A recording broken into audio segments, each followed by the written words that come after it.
안녕하세요. 글로벌 리스크 책의 조이준입니다. 지금 전 세계는 미국의 이란 폭격 때문에 유가도 갑자기 급등하고 주식 시장도 크게 영향을 받고 있습니다. 앞으로 이게 어떻게 해결되느냐 아니면 장기간으로 가느냐에 따라서 세계 경제의 미래가 결정될 건데요. 우리나라 포트로와 같은 일본의 제트로가 호르무즈 해협이 잠기면 어떻게 되는지를 연구 분석한 자료가 있습니다. 오늘 그것부터 보시겠는데요. 사실 우리나라도 굉장한 타격을 입습니다만 한국보다 호르무즈 해협에 대한 의존도가 더 높은 나라가 일본입니다. 사실 일본 같으면 광물 자원이나 이런 거를 일본의 유명한 물산이나 이런 걸 통해 가지고 굉장히 다변화되어 있을 것 같은데요. 실제로는 그렇지 않나 봅니다. 특히 그 원유 수입은 우리보다 더 많이 호르무즈 해협을 통해서 이동하고 있거든요. 그래서 일본이 어떤 타격을 받는지를 보면 우리도 어떤 타격을 받는지 상당히 예측할 수 있습니다. 그런데 안타깝게도 일본도 이렇게 타격을 받으면 우리가 대응 방법이 없다라는 게 결론입니다. 지금 이란은 호르무즈 해협을 봉쇄하겠다라고 말하고 있는데요. 실제로 어떻게 얼마나 봉쇄할지는 알 수 없습니다. 사실 유럽과 미국으로 가는 걸 봉쇄하겠다라고 말했지 아시아권으로 가는 거를 봉쇄하겠다라는 구체적인 워딩은 나오지 않고 있거든요. 왜냐하면 이란 입장에서는 이란 석유 수출의 약 90%가 중국을 향해서 사실상 갑니다. 그렇기 때문에 아시아로 가는 걸 다 막았다가는 자기들도 큰 타격을 입거든요. 그걸 알고 있기 때문에 지금 이란도 이렇게 나오는 것 같은데요. 그걸 알고 있기 때문에 이란도 적정한 수준의 어떤 타협점을 찾을 것 같습니다. 미국과 아니면 미국의 동맹국, 특히 유럽향이겠죠. 유럽에 있는 동맹국을 괴롭히는 방법을 찾으면서 아시아권에는 자신들의 이익을 극대화할 수 있는 어떤 그 절충점을 찾으려고 할 텐데요. 일단 일본은 이 상황을 어떻게 보고 있는지, 특히 일본 제트로는 이 상황을 어떻게 분석했는지를 한번 보도록 하겠습니다. 미국 에너지정보국 보고서에 따르면요, 2024년 기준 약 한 2천만 배럴이 하루에 호르무즈 해협을 통해 수송되고 이는 전 세계 석유 소비량의 20%에 해당한다고 합니다. 세계에서 가장 중요한 원유 운송 포인트로 간주되고 있는데요. 그런데 이 호르무즈 해협은 가장 짧은 곳은 길이가 9km밖에 안 됩니다. 그중에 그 유조선이 통과할 수 있는 곳은 한 6km 정도밖에 안 되거든요. 근데 워낙 많은 배들이 다니기 때문에 3km, 3km 나눠서 3km는 상행선, 3km는 하행선 이렇게 관리되고 있습니다. 그래서 사실 이거를 막는 건 너무 쉽습니다. 그냥 그 6km의 한 부분만 막아도 호르무즈 해협은 막히는 거예요. 일본 역시 이 호르무즈 해협을 통한 무역 의존도가 굉장히 높은데요. 2024년 일본의 중동 수출 통계를 보면 수출은 4조 1924억 엔, 약 한 42조 원, 수입은 약 12조 9,739억 엔, 약 13조 원을 기록했다고 합니다. 그 2024년 환율을 기준으로 그런데요.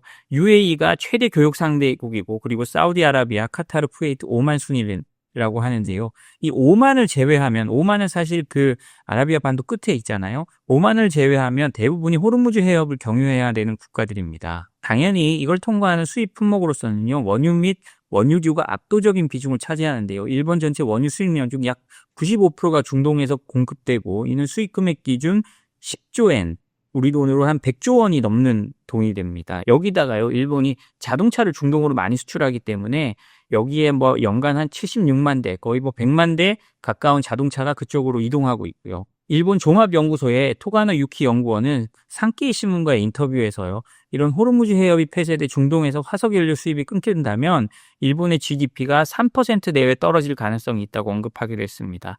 우리도 일본과 산업 구조가 비슷하기 때문에 호르무즈 해협이 완전히 막힌다면 한 이 정도의 타격을 받지 않을까 싶기도 합니다. 일본 제트로는요, EIA 보고서를 인용하면서 호르무즈 해협이 폐쇄될 경우 사용할 수 있는 대체 수송로는 매우 제한적이라고 말했습니다. 그러니까 한마디로 여기가 막히면 방법이 없다는 겁니다. 예를 들자면 파이프라인 같은 걸 통해 가지고 원유를 수입하고 할 수 있겠지만요. 사우디아라비아를 예를 들자면요. 홍해연하에 얀부항이라고 있다 합니다. 얀부항으로 가는 파이프라인이 있고 UAE는 오만 연안의 푸자이라라는 자스크항으로의 파이프라인이 있긴 하지만 이들 대체 경로의 수송 능력은요, 호르무즈 해협의 수송량을 대체하기는 턱없이 부족하다고 합니다. 그러니까 일부는 돌릴 수 있지만 대부분의 경우 원유 수입이 거의 막히게 된다는 거죠. 근데 호르무즈 해협 그 아래에 홍해 지역도 안전하지 않습니다. 후티 반군이요, 이란을 편들면서 거기서 여전히 들어가는 민간 선박들을 공격하고 있고요. 최근에는 미국의 이란 공격이 있으니까 후티 반군이 우리가 그걸 복수하겠다고까지 나서는 상황입니다. 그렇기 때문에 지금 뭐 상선 미스이나 일본 배들은 그 홍해를 갈 때는요, 홍해를 지나가는 게 아니라 수에즈 운하를 거쳐서 희망봉을 거쳐서 돌아서 오고 있다고 할 정도거든요. 그렇기 때문에 중동 전체를 둘러싼 물류망이 막히거나 돌아가야 하는 상황이 생기는 겁니다. 이런 거는 우리나라도 마찬가지겠고요. 이런 게 계속된다면 아마 이제 전 세계 특히 에너지 공급에 난리가 날 겁니다. 그러다 보니 중국도 굉장히 민감하게 반응하고 있습니다. 중국이 미국 공습에 규탄 성명을 발표했거든요. 이란 석유가 끊기면 안 되거든요. 근데 현실적으로 보면요, 중국은 이란 석유를 공식적 서류상으로는 전혀 수입하지 않고 있습니다. 이게 굉장히 신기한 일인데요. 이란은 수출했다 그러는데 중국은 수입 안 했다라고 하는 게 생기는데요. 그 이유는 말레이시아나 어디 다른 데 가서 다른 원유랑 섞여서 돌아오기 때문이 또 있고요. 계속 서류상으로는 우회하고 있기 때문입니다. 그런데 이 이란산 원유는 워낙 싸기 때문에, 그러니까 이란이 다른 데 원유를 잘 팔 수 없거든요. 미국이 온갖 제재를 해놔서 원유를 다른 나라에 팔기가 쉽지 않습니다. 그런데 중국의 이제 산동반도의 소형 정유 업체들은 거의 이란산 원유를 가지고 그냥 버티고 있습니다. 아주 쌍값에 중국에 석유를 공급할 수 있는 거고요. 휘발유부터 시작해서요. 그렇기 때문에 이 이란산 원유가 중국의 어떻게 생각하면 산업의 뿌리가 되고 있는 거거든요. 중국 외교부 입장에서는 여기가 막히고 여기가 분쟁이 더 나고 미국이 이란 지도부를 겨냥한 뭐 폭격이나 아니면 핵시설을 겨냥했다고 하지만 이란의 그 정권 교체 가능성이 높아지면 높아질수록 중국의 에너지 안보도 흔들리게 되는 겁니다. 중국 외교부는요, 미국이 이란의 원자력 시설을 폭격한 데 대한 입장문에서요, 중국은 미국이 이란을 공습하고 국제 원자력 기구 감독 아래에 있는 핵시설을 공격한 것을 강하게 규탄한다며 이번 행동은 유엔 헌장의 취지와 원칙, 국제법을 엄중히 위반한 것이고 중동 지역 긴장을 고조시키는 결과를 초래했다고 밝혔습니다. 그러니까 중국은 어찌됐든 이란 석유 수출 물량의 90%를 수입하고 있는 주요 고객입니다. 그리고 이런 거래는 대부분 중국 위안화로 결제되기 때문에 이란 수출 대금은 다시 중국산 제품 구매에 사용되고 있고 중국은 에너지 확보와 수출 증진에 이중 이익을 노리고 있습니다. 그러니까 중국 입장에서는 사실상 달러라이제이션, 이게 미국이 석유를 달러로 결제하게 함으로써 전 세계에 달러가 파져나가게 하고 달러가 전 세계 기축통화가 되도록 만들었던 그런 모습을 지금 이란을 통해서 중국이 사실상 실험하고 있다고 보면 되거든요. 이란의 원유 결제를 위안화로 하고 그 위안화들이 다시 중국의 물품을 사주고 이런 선순환 구조가 일어나고 있는 겁니다. 근데 이런 구조 속에서 이란이 호르무즈 해협을 봉쇄하는 등 극단 조치를 취할 경우에는 중국의 에너지 안보가 심각한 타격을 받을 수 있는데요. 또 안보 측면에서도 중국은요, 이란과의 협력을 강화해 왔습니다. 이란은 중국 주도의 상하이 협력기구 회원국으로 2019년부터 러시아와 함께 아라비아해와 오만만에서요, 해상 안보벨트 합동 해상훈련을 정기적으로 실시해오고 있습니다. 그리고 또 재작년 3월에는요, 중국이 이란과 사우디아라비아의 외교관계 정상화를 중재하면서 외교적 영향력을 보여준 적이 있기도 하거든요. 그러니까 그만큼 중국 입장에서는 이란이 중요한 겁니다. 물론 중국이 이란에 대한 직접적인 군사 지원 가능성은 낮습니다. 뭐 이 상황에서 미국을 상대로 하는데 중국이 완벽하게 참전하기는 쉽지 않잖아요. 그런데 드론 등의 이종 용도 품목 수출을 늘릴 가능성은 충분히 있습니다. 지금 러시아에도 그렇게 하고 있거든요. 러시아가 많으면 연간 200만 대의 공격용 드론을 생산한다는데 그 부품 대부분이 중국에서 오고 있다는 거거든요. 한 보도에 따라 다릅니다만 한 80%의 부품이 중국산이란 거예요. 중국산 없으면 러시아는 드론도 제대로 만들 수 없습니다. 그렇기 때문에 이 드론, 특히 이란은 드론 강국이잖아요. 그 샤헤드 드론이라고 그 유명한 드론도 이란에서부터 출발해서 만들어졌는데 이 이란이 드론을 꾸준히 만들 수 있다면 이걸 통해서 이스라엘의 방공망을 계속 교란하고 미국을 향해서도 미국 미군 기지를 공격할 수 있는 이런 힘이 생기는 거니까요. 이거를 중국이 도와주기만 해도 사실은 미국 입장에서는 굉장히 성가시고 어려울 수 있는 거죠. 또 미국이 이란을 고립시키려는 움직임을 강화할수록 중국은 유엔을 포함한 국제 무대에서요, 미국과 이스라엘의 군사행동에 대한 비판 여론을 규합하고 트럼프 대통령이 일기 집것이 탈퇴한 이란 핵합의의 복원을 주장하면서 외교전을 할 수 있는 양상을 보일 수 있습니다. 그러니까 사실 중국이 미국의 대항마로서 어떤 외교적인 디딤돌로 이란 사건을 만들어갈 수 있는 거죠. 그렇기 때문에 중국 입장에서는 이 상황을 최대한 관리하면서 자신들의 에너지 안보에 영향을 미치지 않도록 하면서 이걸 또 활용해서 자신들의 외교적 입지를 넓히는데 사용하려 할 수 있을 것 같습니다. 이란 문제가 그리고 우크라이나 전쟁에도 직접적인 영향을 미치기 시작했습니다. EU가 18차 제재 패키지를 준비하면서 가장 핵심적으로 내걸었던 게 러시아 원유 상한을 낮추는 거였습니다. 현재 60달러에서 그걸 45달러로 낮추자라는 거였는데요. 중동 정세 불안으로 러시아산 원유 가격 상한 인하를 연기하기로 했다고 합니다. 이거는 아주 큰 뉴스인데요. 왜냐하면 EU의 목적이 뭐였냐면 러시아의 돈줄을 가장 빨리 그리고 가장 효과적으로 끊는 거였습니다. 러시아가 대부분의 수입을 이 원유 수출이나 이런 에너지를 팔아서 얻고 있거든요. 그런데 이번에 이제 사실 이 중동 정세 불안으로 이게 불가능해진 겁니다.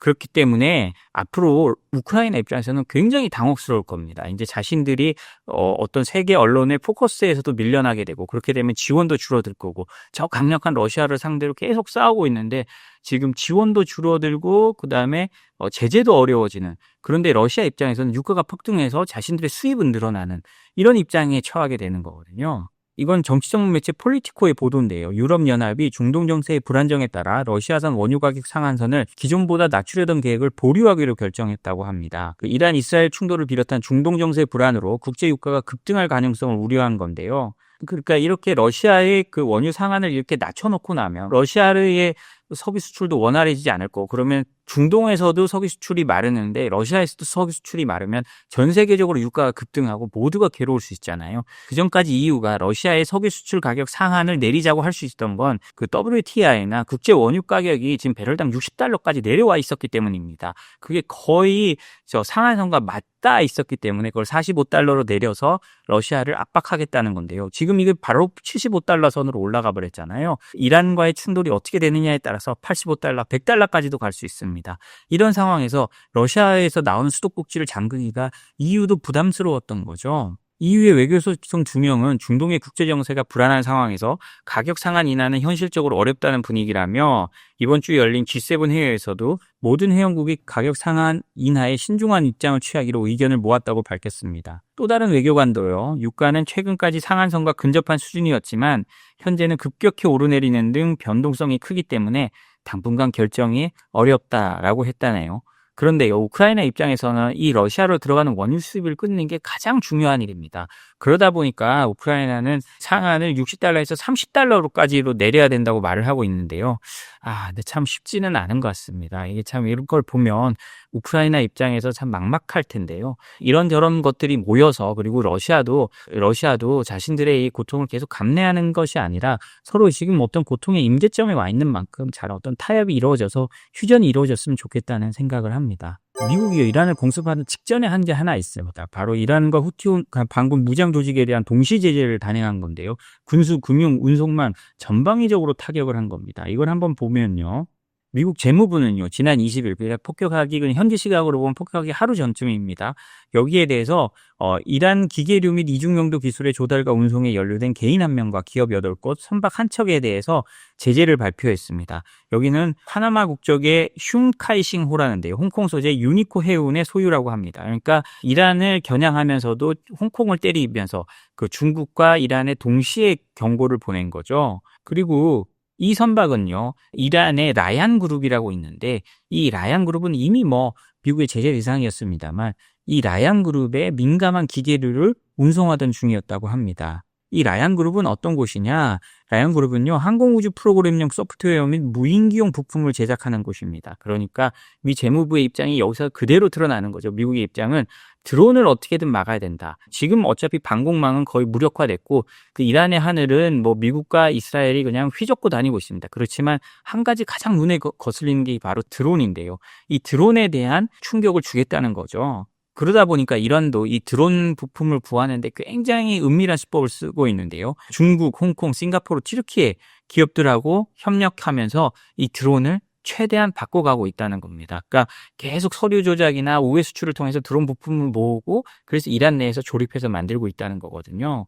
그리고 같은 날 이란의 지원을 받는 예멘의 후티 반군, 그러니까 후티 무장 조직에 대해 지금까지 단행된 가장 큰 규모의 제재를 발표했습니다. 제재 대상은 개인 4명, 기업 12곳, 선박 2척이고요. 이들은 석유 밀수, 자금 세탄, 무기 부품 밀수 등의 전방위적으로 후티 반군을 지원해온 것으로 알려졌습니다. 그러니까 미국은 이란에 대한 폭격을 하기 전에도 꾸준히 이란과 후티 반군에 대한 제재를 했고요. 그 결과가 마지막으로 이제 폭격으로 나타났다고 보면 될 것 같습니다.